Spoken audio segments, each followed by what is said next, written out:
of you that don't know me, my name is Ellie. If you're new here, I advocate for horse welfare. Today's conversation is one I've been really looking forward to. It is with Jochen Schleese. I'm really sorry if I have absolutely butchered the pronunciation of your name and of the word pronunciation, but who is a leading voice in the world of saddle fit and has spent a very long time educating riders, owners, and professionals about how the tack that we use directly impacts the welfare of our horses.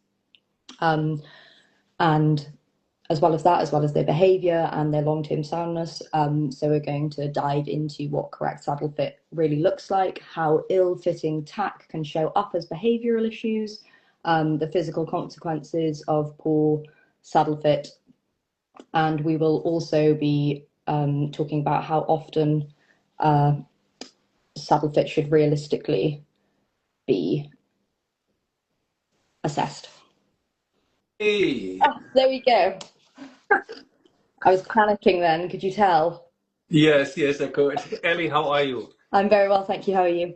Very good. Nice to meet you. And foremost, I hate to be late, and I cannot believe I let you wait, so I so apologize. No, don't worry. I couldn't get it to work either way, so it's just what it is. Okay, so thank you so much to have me on your live stream, and so excited to work with professionals such as yourself. And for some reason, UK, that's where you're from, correct? Yeah. We have massive amount of requests and emails and questions. I think part of it is because the majority is familiar to saddle fitting, as UK is one of the leading countries starting in that. But UK is also one of the first countries what started to contradict itself in the saddle fitting teaching. So that, of course, makes the consumer, the rider, completely nervous, because this person had 2 saddle fitters or 3, and all of them come from a different saddle fitting education course. They all say something different. Having now over 15 different saddle fitting schools you can attend, it's mind-boggling. But for you, in your professional, sure, we can have opinion, but you got to stick to facts. The anatomy of the horse is what it is. Yes, yeah. The muscles don't lie. It is what it is, And I tried for so long. I work in England in a typical saddle company, a saddle village, was called Warsaw, north of Birmingham. And I worked in London. And no matter where I worked with different SMS presidents. And while she or he had the best intention, we never really got to get it to one denominator, the horse. Yeah. It's always, well, what else can we do? This is what British society wants. This is what British saddlers do. If we're not listen to the experts, and by far I'm not the expert, you are the expert. If we don't listen to the horse, people who went to university, not a saddle fitting course, to university, who understand biomechanics, physiology, anatomy, inside out, when is the horse ever going to learn? So I'm so grateful to do this with you, and hopefully we get people to put their big girl pants on or the big boy pants on and stand up for the horse and says, no, what Ellie says makes sense. Yes, this makes sense. And I'm going to find somebody who helps me with my saddle fitting. Yeah. So let's dive right in. Okay. So the first question I had for you really was, what are the most common, physical and behavioral issues you are seeing that are caused by improperly fitted saddles? And are there any early warning signs really that riders can look out for so they know that, that's when they need to be getting their saddle fitter in, etc.? Yeah, the biggest warning sign I would say is that most saddle fitters just talk so much about reflocking. And some saddle fitters who do advertising, so social media, webinars, and trying to explain that you need to have your salary flocked every 6 weeks, there's definitely something wrong with it. You know, so you cannot fix everything with flocking. The most common problem I see is that people try to fix the problem with stuffing. I'll give you an example. If you compare stuffing with making your sheets on the bed, so you get out of the bed, and you say, oh God, I have a bad back. My back, I slept so bad. And somebody comes and says, wow, Lily, you got the wrong sheets. And look how they're made. You really have to have these sheets and you have to make them smooth. Ooh, they're soft. Ooh, they're nice. Can't wait to sleep. You go into it next night, same thing. Because your mattress sucks, right? Yeah. Your mattress is really the problem, not the sheet. So the stuffing is for me the last of the 12 items what needs to be considered when I fit a saddle. 12. Most Yeah. people just figure one. So it just blows my mind. Absolutely blows my mind. So that's the most common problem. Um, the next problem is that we have, especially in the equine industry, advanced so much. Think about what Sue Dyson did for this industry. Multiple universities follows her lead worldwide, because I have been on all 5 continents and have visited and talked to people, and I hear the name everywhere I go. Yeah. Right? She inspired people to actually do a pain scale. And now, get this, their AI is good and bad because you don't know what to believe anymore in these days, right? There's so much fake news. But they have apps now what actually Wow. can help you to figure out where the pain factor is. Yeah. And we have veterinarians who say, I'm a professor for 35 years. I'm so glad we have a tool, but $35. It's a laser that measures temperature. And it's a well-known fact, when the temperature of the eye changes the temperature, then the horse is in pain. So for a $35 tool, I can measure the horse is in pain. So it's up to me, the professional, to figure out where is the pain. And wouldn't you know, doesn't matter if I'm in Australia, wherever, they come up with all this beautiful medicine now. And one of the leading professors from Sydney, Australia, who travels North America, UK, Europe, even to the United Emirates, and talks to the vets and says, this is the new cat's meow for, get this, ulcers, gut or stomach, and early prevention for colics. Of course they want to. And then he says, but before I tell you what the main problem is with modern medicine is, and most of the time he has anywhere between 800 to 1,500 vets in front of him, right? Yeah. Is this noise bothering you? Is this No, it's okay. because I got contractors around? And anyway, so he says to me that the biggest problem is that most vets have a foggiest idea why this incredible medicine doesn't even work. Let me switch the topic, he says. He says, how many of you are saddle fitters? And he says, no matter in what country I am, there is less than 2%. And from those two, are you comfortable doing qualified saddle fitting? He says, no. He says, here's the problem. If the horse has back pain, which most of the time is created by artificial weight, which is on top of it, the rider and the saddle is artificial. We don't like to hear it, but it is. No. Right? So then the medicine doesn't work. If the horse has back pain, you can inject, but if you really want to have early detection for, the phone is freezing here on, Oh, are you okay? hello. You're back. I'm Okay. here.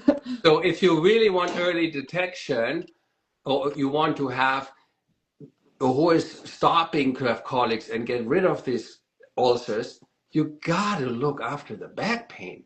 You got to work with your physiotherapist, your massage therapist.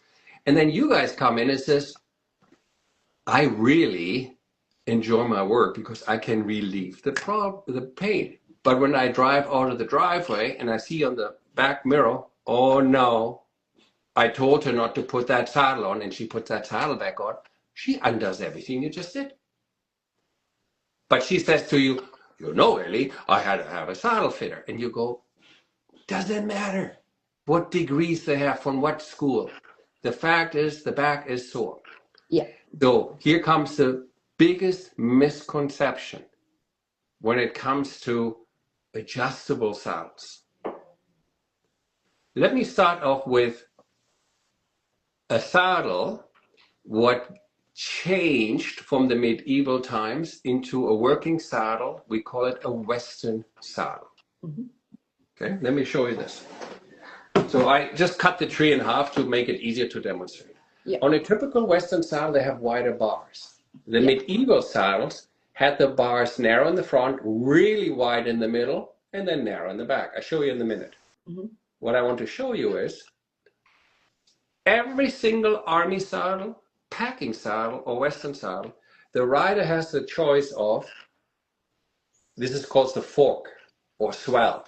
Yeah. The fork width. Yeah. Also known as the tree width. Every single rider has the choice of, oops, hang on, it's just falling here. Here it is. This is the bar angle. Do you see how it's connected there? Yeah. So you could have different angles. So you have two choices. But when it comes to English saddles, there's approximately 25 different companies who uses these ones. Yeah. The first question is, why do they push forward? Why do they need to go forward into the bone structure of the horse? Yeah. The furthest part is back. Why do I need to have a metal that goes forward into the cartilage? When yet all army saddles, Western saddles, they all curl back. Yeah. Okay. So if I would like to have a horse what moves freely and doesn't get deep tissue issue, that's a mouthful, deep tissue issues, then the last I want is, let's say my thumb is the tree. And let's say my shoulder blade is the horse shoulder blade. How long do you think this can be tolerated? Yeah, not long. So if I take a hammer and I hit my chin with that, boom, it hurts like crazy. And hopefully I won't break it. But for the rest of my life, I will have a bump there. Yeah. Right? Because bone grows bone to heal. Yeah. Now, this company here, okay, same thing. Why do you need to make the metal go forward? So this bone growth is not normal. No. That can only happen from metal, what hits this, okay? So why forward? I don't understand, right? So when all Western saddles, army saddles, all the saddles, if you go back in the history, make saddles, well, go backwards. Why can we not have that? Because of money. Mm-hmm. I can sell much faster a saddle where I can tell you with this saddle, the horse will do the flick. Now, that flick originated from North America in the big lick where they have the chain around the fetlocks and the big hoofs. So the horse has that big flick, right? So we don't have that in Germany or Europe or England or anywhere else in the world. We don't have that gated stuff. Yeah. But dressage all of a sudden says, hey, you know what? Let's forget the old rules. Let the horse just do the circus trot, like a Spanish trot, the hyperextension, the rotor shit. Right? So how do I get the horse to do this flick? Totally against everything the FEI wants. Mm-hmm. Yet the FEI allows. I've seen your post. I mean, I love how vocal you are. Yeah. how freaking annoying that is. What people love, like this jumper. Oh, Yeah. look how he's kicking out. Are these people insane? Are you trying to purposely promote brutality to the horses or what? I don't get it. It seems so, doesn't it? 100%. So here, okay, Yeah. if this person gets a gold ribbon for this with a low back, hindquarters in la la Oh, land, right? I can yeah. help from a saddle maker point of view by making the metal point go forward, Yeah. poke it forward. So that's why I can sell a lot of saddles. I can, oh, on this horse he will really flip. But in the contrary, can you make a sound by knocking your bones together? Yeah, I heard. You don't do this. Most people ride 30 minutes, 45 minutes. You don't do this more than 4 or 5 times, and then you say it's starting to hurt. Yeah. Right? So horse is a master in hiding pain as soon as they trot. The second the horses trot or canters, endorphin rush kills the pain. But Yeah. the deformity starts. Right? Yeah. So here is what I recommend everybody. When you buy a saddle or fit a saddle or have a fitter come in, ask the 2 questions. Which direction is my tree point or the saddle you want to sell me going, forward or back? And then you, whoever listens, if you want to use the tool, what hurts the horse for you to win your medals, you make the call. If you're one of the people who says, no, no, no, no, I can win the medals without purposely hurting my horse by proper riding. I mean, I cannot, and I'm not saying that to you to put sugar around your mouth, but I cannot say how happy I was when the British dressage team finally came in and pushed the Dutch and the Germans to the side. Mm. Because we saw better harmony, nicer riding. Unfortunately, that FEI rule has been lifted again, so blood is okay. It's just ridiculous. It's absolutely ridiculous. But let's go back to the question in hand. What am I looking for? If you want to do the best for the horse, please, please lift up the flap or take the saddle. Okay, you can just gentle bend it. It doesn't matter how old it is, and you Yeah. can't see which direction this metal plate goes. You can actually lift the tree point, okay, and you see the pocket Yeah. where the metal point goes. Yeah. And then you can kind of eyeball it. Yeah. Right? So if it's straight, it's still not okay, but better than forward. Yeah. Second, you want to ask them, can I, like all my old Western saddles and Army saddles, can I adjust my saddle in the tree width and tree angle independently? If they say no, then be ready to have 2 consequences. Number 1, you have to keep buying new saddles when the horse does a change. After all, I don't want to teach to the choir because you know all that. Okay? But the rib cage is not supported to the upper and to the shoulder blade and the upper arm with the joint like we with the collarbone. It's muscles, right? And when I ride a horse, this gets wider. And when the chest gets wider, the shoulder gets wider, the tree needs to be wider. In the old days, when I used to work in England, I was in 85. Oh my God, am I old. In 85. Back then, we called it hoop tree. Now, the trees either like that or like this. Yeah. Okay, so we have saddle trees, which to this day still gets made. You can buy them from England, Pakistan, India, Argentina, China, wherever. Wood Yeah. trees. Okay, so many different styles. And once a wood tree is made, there is no head plate in here. So what is a head plate? A head plate is a metal plate, a gullet plate maybe, also known. Okay? Yeah. It's get riveted on top. You see all the rivets there? Yeah. And then it gets riveted on the bottom, and you see how it bends over the bottom? The reason why you have so many rivets, and the bend, and this, I don't want that to break. I don't want the tree to break Yeah. and hit the horses with us. We all understand, okay, saddle has a gullet plate. If you have a saddle like this and your tree saddle fitter comes with a hydraulic press, your favorite saddle, you pay 2,000 pounds, 1,000 pounds, 3,000, 4,000 pounds, whatever you pay, it doesn't matter. You pay somebody money to destroy it and twist it, because the second you force this apart, this radius is different than this. So the rivets will pop, Yeah. or they bend this out here, the tree will break. Yeah. So you now have a twisted, a broken gullet plate or a broken tree, and you paid for it. So it's kind of like I'm feeding you little tiny glass slivers in your cereal. Just a matter of time, right? When there's serious issues. Yeah. So why would I do that? So in industry, you as a customer have the choice.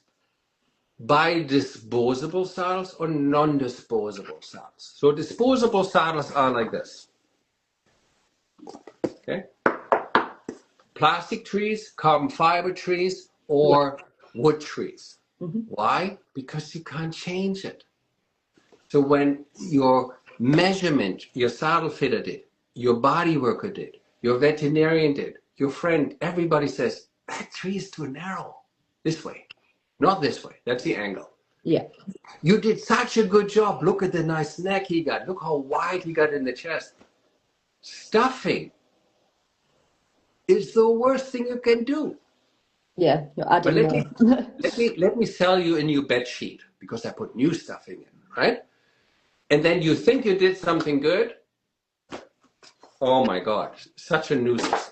So, or if you, like I said, if a wood tree, you can't do it. There's many, many companies, over 25 alone in England, what now give you the option of interchangeable gullet plates. Some are short, some are long. You kind of want to stay away from the short ones Yeah.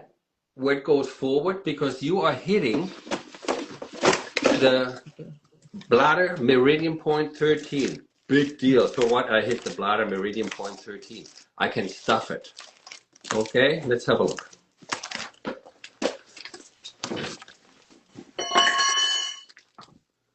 People who understand acupuncture know that there is a bladder meridian point, and these points you see on this there Yeah. hurt the horse's respiratory system. So the metal plate I just showed you ends with the screw right on that top. Now there's other ones which are longer, but I don't like those because the direction, because again, I talked about this before, right? The forwardness. So why can I not have an interchangeable gullet plate what turns back? So you start off with having these. This is a very light one. Yeah. And narrow, and then you go to the widest part. So here where the screw is there, okay, that's where the D-ring is. And look how narrow my fingertips are. Yeah. And then you also see a narrow angle, right? Yeah. So now I put the fingers on, now my fingertips are much wider apart. But how can I get this around? And what's wrong by just have it wide? Everybody who has been on the horse and has a helmet on, what is too wide, it slides around. Yeah. And it will fall off my head before I even hit the ground. Annoying. A good helmet sits in the width, Yeah. and then it comes down on the side. Not like that, or get headache, Yeah. but not like this I just showed you. So on this second part there, the rider then attaches through a very simple screw. You can bring this in. So now you have a hoop tree, very wide there, oops, very wide there, Yeah. and then it comes around. Yeah. So the industry has reacted finally. I'm doing this since over 40 years, but in the last 10 years, the industry finally has said, ooh, We can make wood tree which are lighter, don't break, cheaper for the customer with a material what is even stronger. Right? So they use trees like this, like an adapt tree. So this stuff here, you have to use fire, or Yeah. you have to use a super, super hot heat gun to melt this. Yeah. Okay? So this is totally pliable stuff. So now there are saddleries. Once I heard this is nothing. All I want to do is this. Because when I work together with a body worker, it says, this is too narrow. Then there's metal plates that the customer can exchange, like on the Wintec. Yeah. Right? So then I says, okay, there's 7 different plates. You go to your biggest Shire you ever had to the skinniest Thorough or Standardbred you ever saw. Right? So this is kind of cool to have as a customer. If you say, well, I'm kind of a professional, or I'm not a professional, but I'm a horse lover. I have 2 to 3 horses, but quite frankly, I can't afford so many saddles. Yeah. Then the industry also have adapted to this, right? So in the saddle, you can adjust that on the horse. Okay, so there will be a little leather piece. You open it up, you insert the key. Yes. You open this, kind of like on the car. When you hit the clutch, now you shift the gear, now it closes. Okay, so the screw opens it. Now this is the tree width. That's where the D-ring sits. Yeah.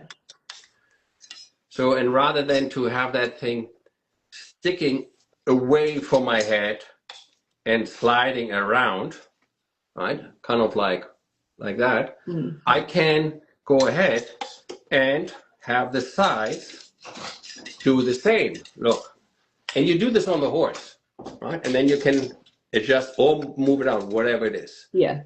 So all I like to say is the manufacturers who understand a customer will always buy 25 saddles from me if the horse shows improvement, and the third-party people such as the vet, the farrier, the massage therapist, the physiotherapist, the osteopath. I have to tell you, your horse is really looking better and better. My job is so much easier. I'm not going to redo this whole thing. I can really see we going somewhere. Then the customer says, wow, it really works. Then they start talking. While they bought one, they tell all their friends, this is proper saddle fitting. When you're not just straighten out the bed sheets, you actually make that metal frame the size like a farrier does, fit the shape of the horse's body. Yeah. To this day, many people still have no clue that in English saddles, they only do this. Yeah. Where in Army saddle, Western saddles, they always talked about this and that. Yeah. Big problem, wouldn't you say? Yeah, definitely. Right. It's What was the other question you had?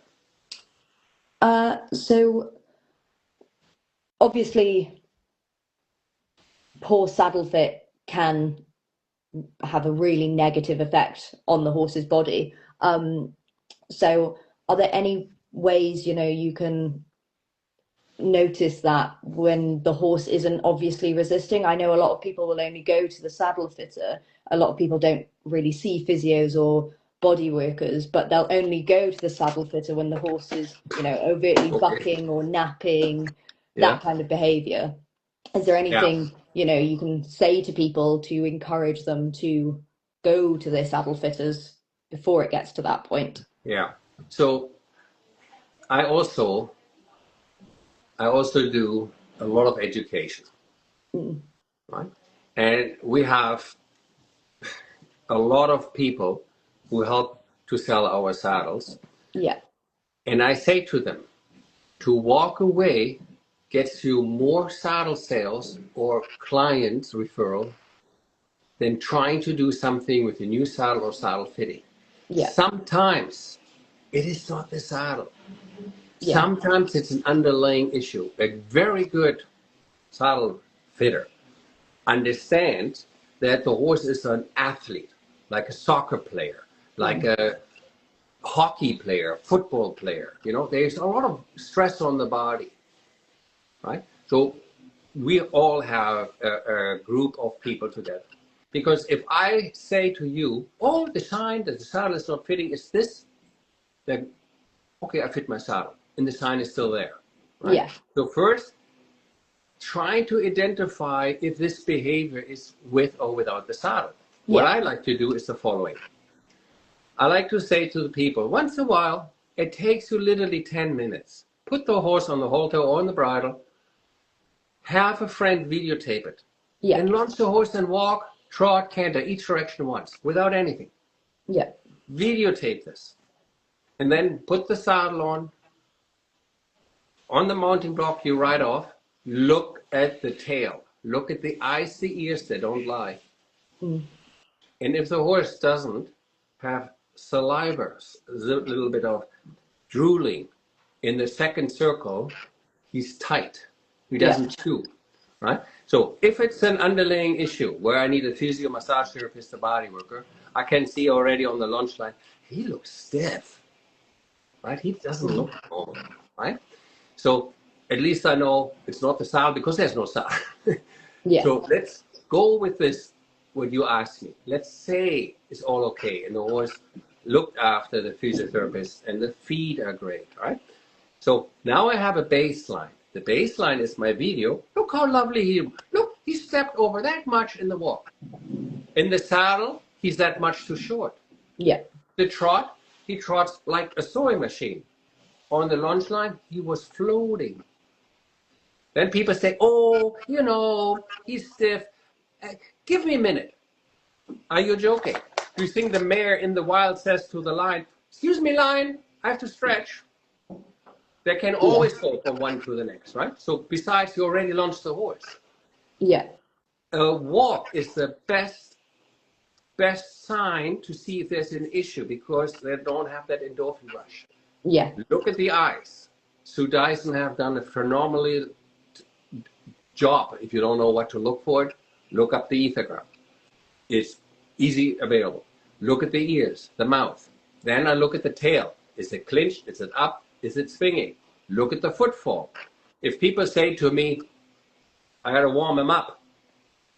Professor Tracy Turner, 25 years on the University of Minnesota, was telling me, you see saddle fitting issue in the first 12 circles. I says, why? Because this hurts. Mm. After 20 minutes, my muscle, my nerve is numb. Yeah. So what I think is warm up. No, the area became numb. Mm. And only people who really have ridden upper level can see this horse is using the wrong muscles to carry them. Yeah. The majority of the people who love their horses deep from the bottom of their heart, who never have the inspiration to go to the upper level, but they want to do the best of the horse. They may not see it and then get this false idea that this is good movement, Yeah. right? And when you are a good salesman and you can sing and dance nicely and everybody believes you, you tell people who are not that educated everything and they believe it, Yeah. right? But if you do it right from the bottom of the heart, that person will tell everybody because the vet, the body worker, all the other people say, what an improvement in your horse's attitude. To give you very simple answers, if you don't want to do the lunging and you do not want to do the videotaping before and after saddle, obviously the first thing is the horse is starting to get an attitude when you come on with your horse, with your saddle. Doesn't Yeah. want to catch anymore. Most of the time, it's also related on what? Your shitty riding. And I say this out loud because I was one of them. Yeah. You know, when I rode for Germany and I was on television and I was on the news, I got to look good. I lost the true me, which Yes. only came back after a hard loss when I lost my best friend, my horse. Yeah. Right? It's hard to look inside and says, shit, the most problem comes from the rider. Right? So If the rider is not as egoistically and looks into himself, and it's not the hard riding, the bad riding, right? Then that's the saddle why the horse doesn't like to be saddled. Mm. Think about it. There's three things: the girth, the saddle pad, the saddle. 80% is the saddle, 10% is the girth, 10% is the pad. Yeah. So many pads, which cause so many problems, and yet it can be so easy. Girth, the most expensive girth, are the biggest problem. It's unbelievable. But Mm. AI, false news, clever marketing makes people spend the pounds, the dollars, the pennies, or whatever. So, second one, if you cannot do the windshield wiper trick on the horse, everybody knows what a windshield wiper looks on the car, right? Yeah. Goes like this. Reverse it. Do an upside down windshield wiper Yeah. on the horse's withers when the saddle is on the horse without the pad, without the rider. So just lay it loosely onto the area. Yeah. Take your pen.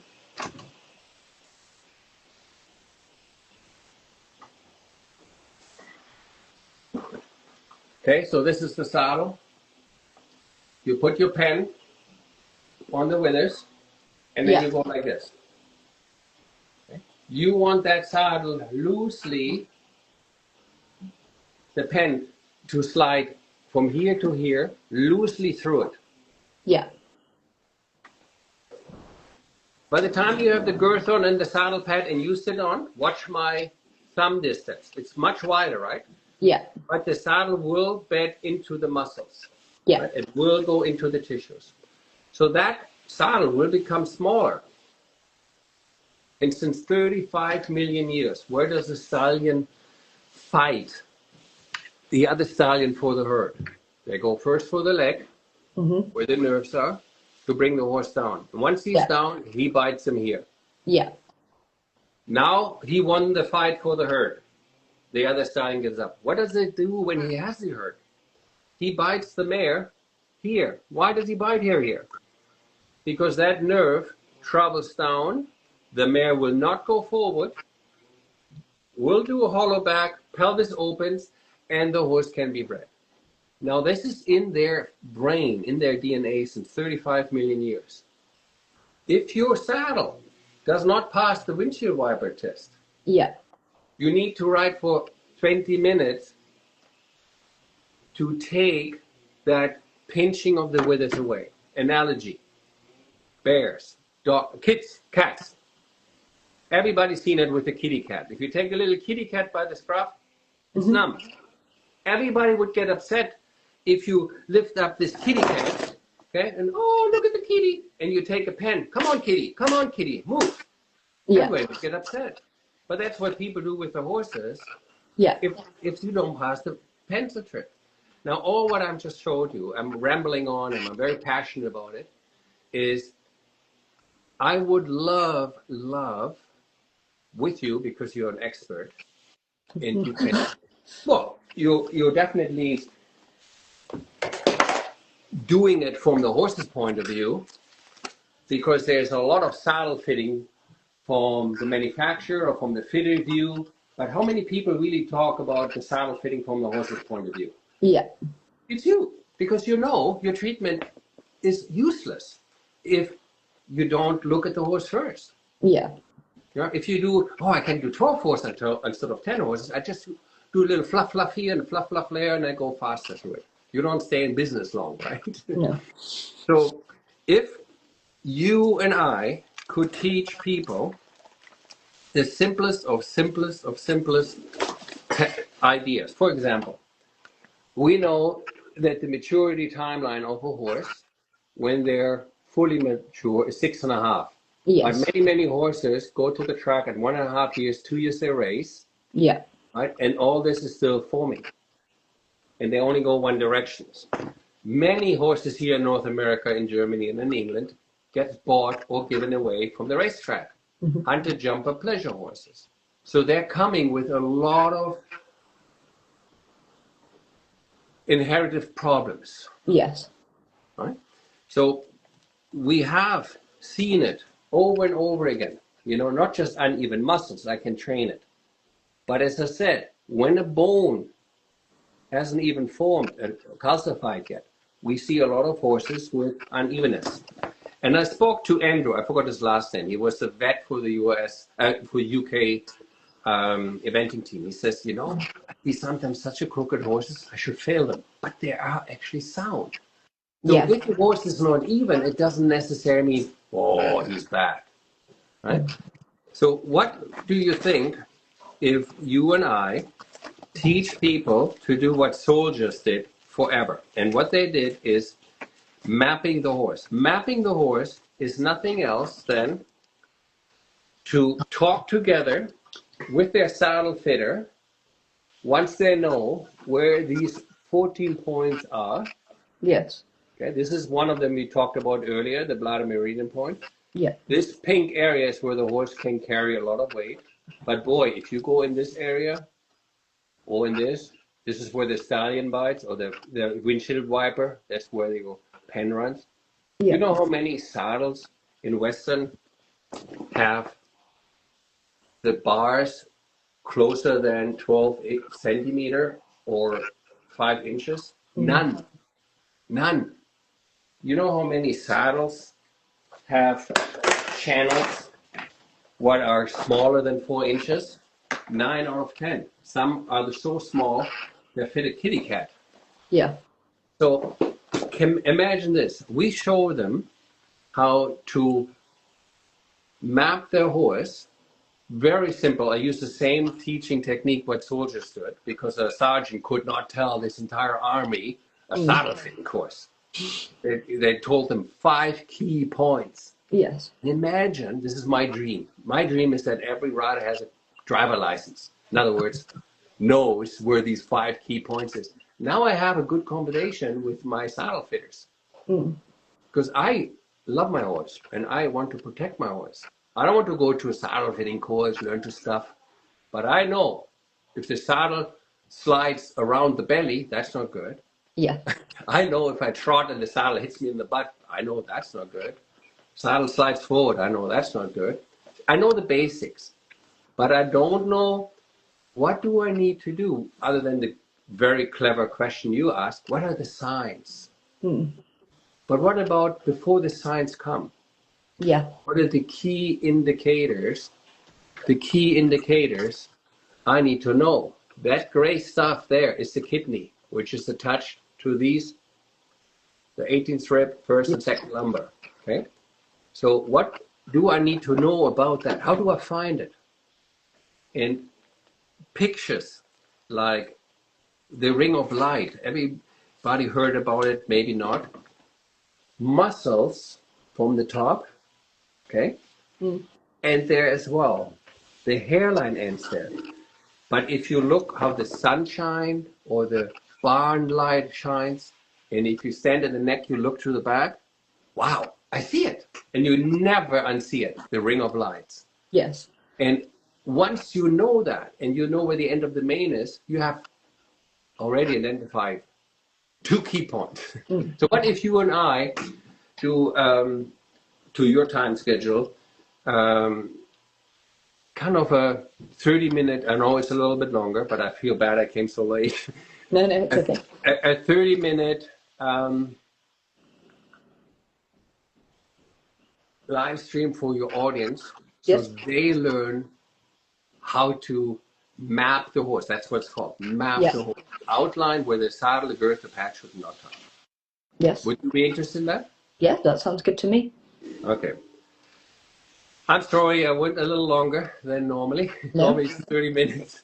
No, But I needed to get it out because I'm so passionate.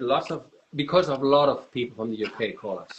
yes. Right? And I think when you and I together look at more from the horse's point of view, the industry will change. Hopefully we can And make a will. change. I mean, you have quite the guts, girl. I have to lift my head. I like how you even distort your face just to make a point. You know, I you try. don't care. You don't care about yourself. You just go out there and you speak for the horse. Very passionate. Yeah, same here. All right, I can tell. Ellie, Well, it's so thank you nice very to much. meet you. Thank you for your time. Yes. Thank you very much for joining me, and we'll speak again soon. Can't wait. Good Bye night. bye. Goodbye.